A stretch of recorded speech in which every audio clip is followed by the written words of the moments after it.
If he had driven just 5 seconds faster, she would have remained invisible forever. Poor homeless girl who sleeps outside met a kind billionaire. What happened next will shock you. Rain fell like needles that night. Cold, relentless, and unforgiving. People hurried past, shoulders hunched, coats zipped tight, eyes glued to glowing phone screens. Cars splashed dirty water onto the sidewalk as they rushed toward warm homes and brighter lives. And right there, against the brick wall of a closed grocery store, a girl slept on flattened cardboard.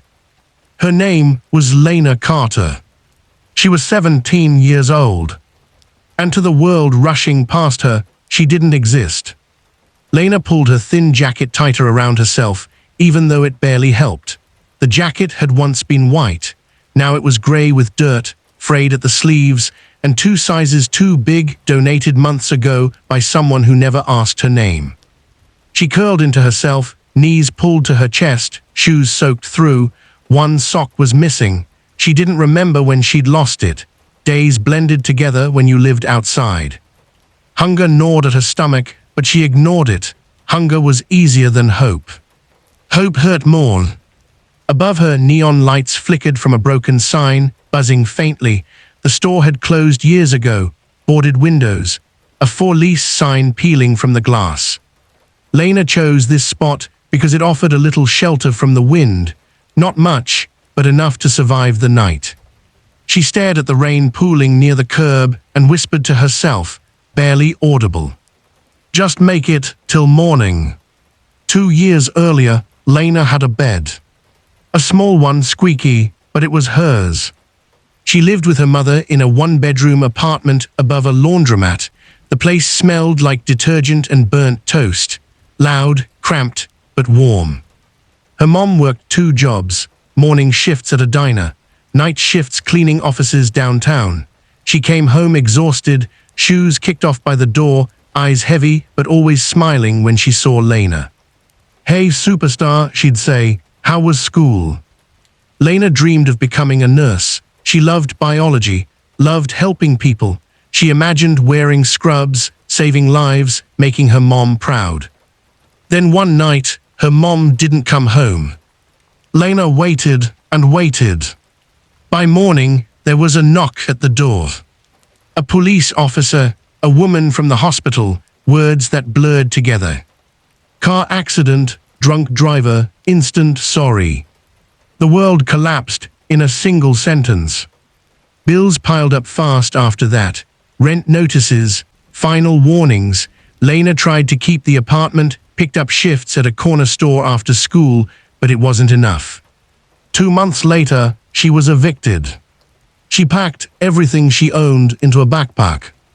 And just like that, she became homeless. Thunder cracked overhead, snapping Lena back to reality. She shifted, trying to avoid the puddle forming under her cardboard. Her stomach growled louder this time. She hadn't eaten since yesterday morning, half a sandwich someone had thrown away. Footsteps approached. Lena stiffened. Experience taught her to be alert. Sometimes people weren't kind, sometimes they yelled, sometimes worse. A group of teenagers walked by, laughing loudly. One glanced at her, wrinkled his nose. "Gross," he muttered. They kept walking. Lena closed her eyes. Invisible, she thought. She learned how to disappear, how to make herself small, how not to cry when people pretended she wasn't human. Rain soaked her hair, plastering it to her face. She brushed it back weakly. Then she heard a sound that didn't belong. Tires slowing.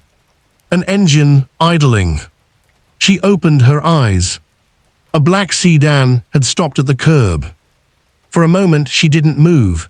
Cars stopped sometimes, but usually for the light. This one stayed still. The passenger window rolled down. Warm air spilled out. A man's voice followed. "Miss." Lena froze. No one called her that anymore. She slowly sat up, blinking rain from her eyes. "Yes," she said cautiously. The man leaned slightly toward the window.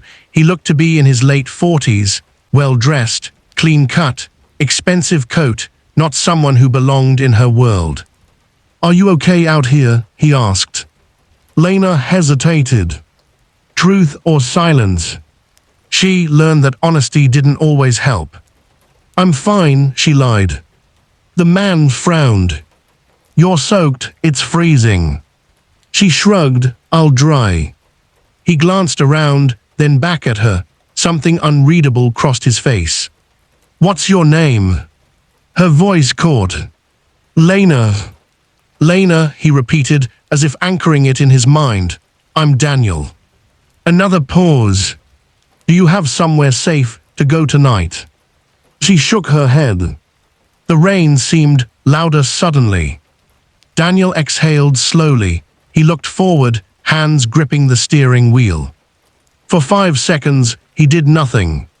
5 seconds where he could have driven away. 5 seconds where Lena's life could have stayed exactly the same. Then he opened his car door. Daniel Harper hadn't planned on stopping. He was already late. Board meeting, investors waiting, phone buzzing non-stop in his pocket. He'd taken this street by accident, a wrong turn after a long, exhausting day. And yet, something had made his foot ease off the gas. The girl by the wall looked too young. Too still. Too alone. Now, standing in the rain, Daniel felt a weight settle in his chest.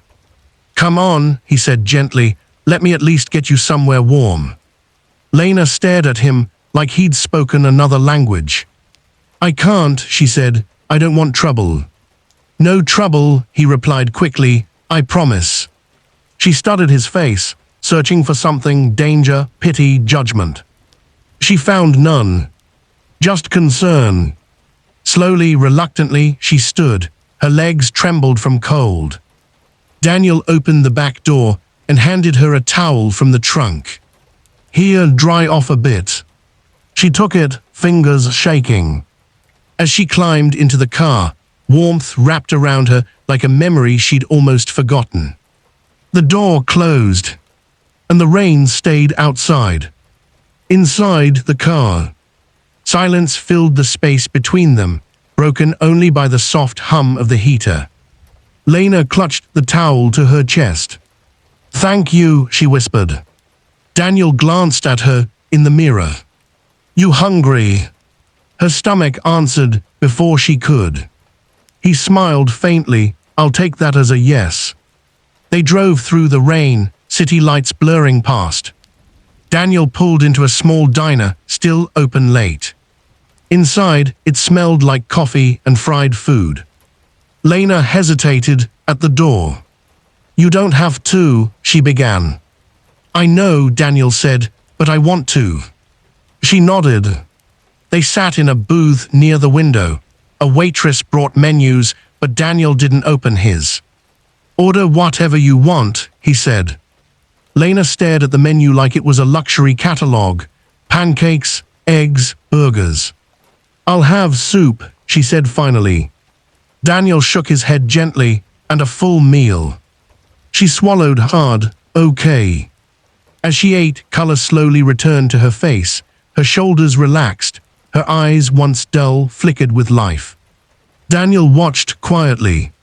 Something about her reminded him of someone he used to know. Someone he'd failed. Halfway through her meal, Daniel spoke again. "How long have you been on the streets, Lena?" She paused, spoon hovering. "Almost 2 years." He winced. "That's a long time." She nodded. "You get used to it." "No one should have to," he said firmly. She shrugged. "People do." After a moment, he asked softly, "Do you go to school?" Her eyes dropped. "I used to." "Would you want to go back?" She laughed bitterly. "That's not how it works." Daniel leaned back, studying her. "What if I told you it could?" She looked up sharply. "Why would you do that?" He didn't answer right away. Because he had everything: money, power, comfort, and yet something inside him felt painfully unfinished. "Because," he said finally, Someone once helped me when I had nothing, and I never forgot it. Lena stared at him, unsure whether to believe this was real. Hope stirred, dangerous, fragile. She pushed it down. After dinner, Daniel drove her to a small, clean motel on the edge of town. One night, he said, just to get out of the rain. Lena stood in the doorway, keycard trembling in her hand. And then what? She asked. Daniel met her eyes. Then we talk. She nodded slowly. That night, for the first time in 2 years, Lena slept on a bed. A real one.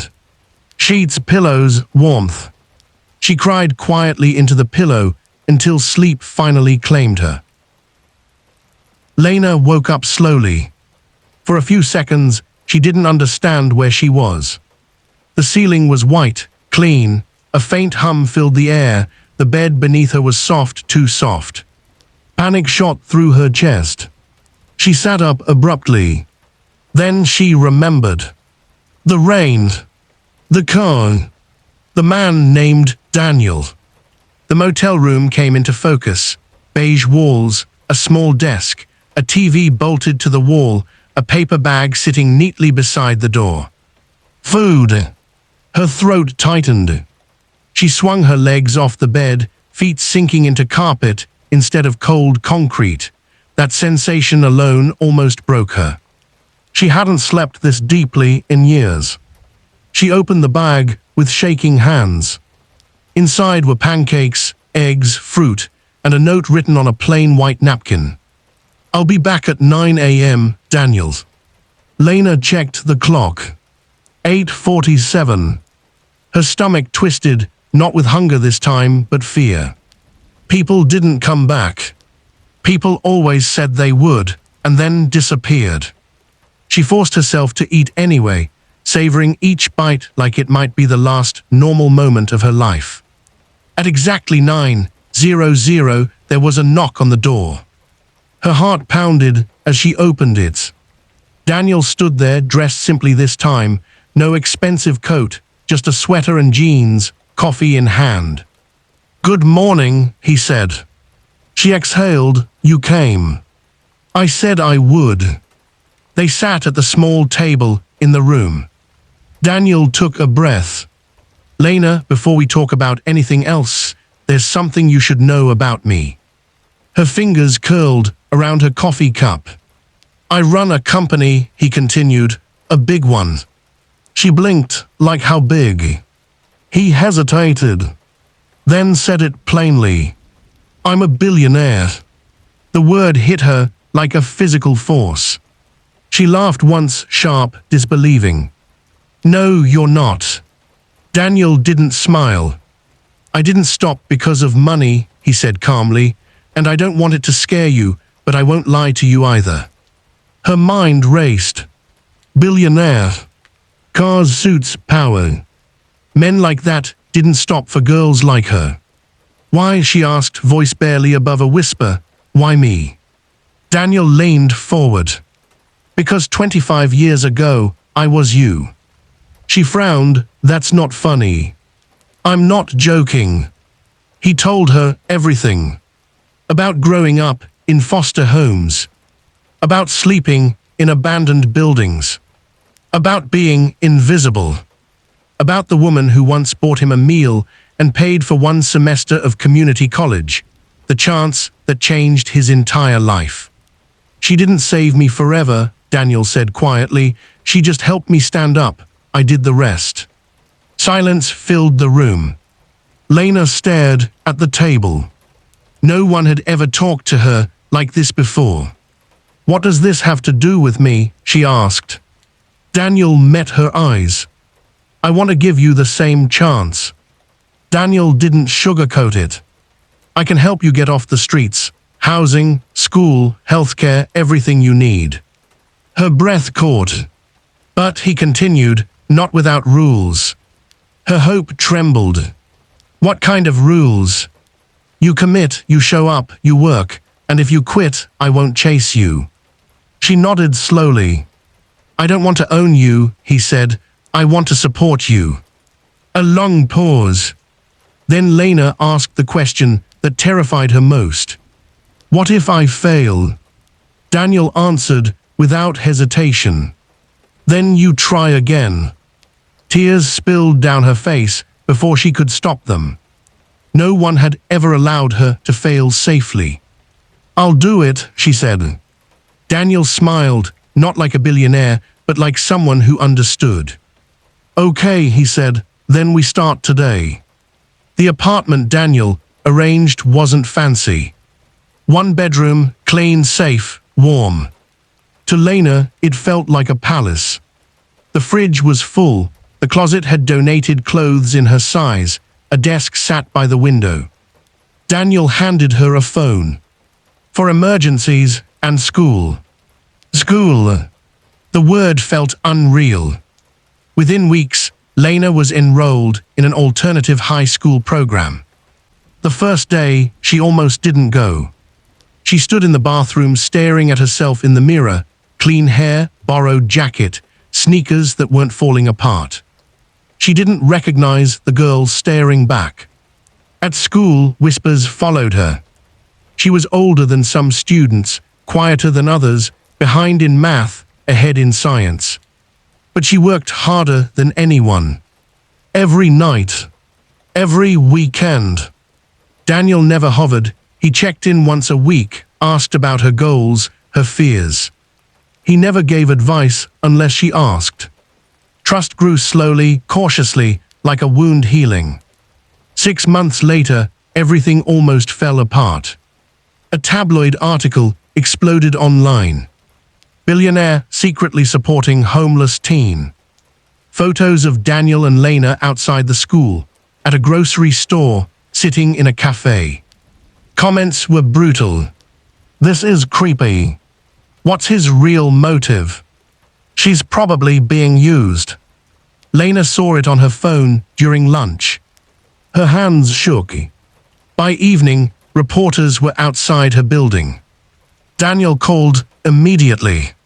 I'm so sorry, he said. I didn't think. I can't do this, she whispered. They think I'm. I know, he said firmly. Listen to me, you haven't done anything wrong. But the damage was done. The next morning, her school counselor called her in. Maybe it would be better if you took some time off, the woman said gently. Lena walked home in a fog. By the time she reached the apartment, a decision had formed in her mind. She packed her backpack, left the phone on the table, and walked out, back to the streets. Rain greeted her again. Same streets, same cold. Different girl. But pain felt familiar. She slept under an overpass that night, shaking, angry at herself for believing she could escape. By morning, she was sick. Feverish, weak. That's where Daniel found her. He hadn't slept. When he saw her curled against the concrete, his composure broke. Lena, he said urgently, what are you doing? She turned her face away. I told you I wouldn't chase you, she said hoarsely. You don't have to be here. Daniel knelt beside her anyway. I'm not here because of a promise, he said. I'm here because you matter. She looked at him, really looked. And for the first time, she believed it. The decision that defined her future. Recovery was slow. But Lena returned to school stronger. The media moved on. Daniel quietly created a scholarship fund for homeless youth, never attaching her name. Years passed. Lena graduated. Top of her class. She earned a nursing degree. Then another. On graduation day, she stood at the podium. The audience was full. And in the front row sat Daniel Harper, eyes wet with pride. She spoke calmly. I used to sleep outside, she said, invisible, cold, afraid. Gasps rippled through the room. But one person stopped. She paused. Not to save me forever, just long enough for me to stand. She found Daniel's eyes. And that changed everything. 10 years later. Lena walked through the emergency room doors wearing scrubs. A young girl sat shivering on a bench, soaked from the rain. Lena knelt. "What's your name?" she asked gently. The girl whispered it. Lena smiled. "Come on," she said, standing. "Let's get you somewhere warm." Outside, rain fell. But this time, the girl wasn't invisible. One stop, one choice, one moment of kindness can change a life forever.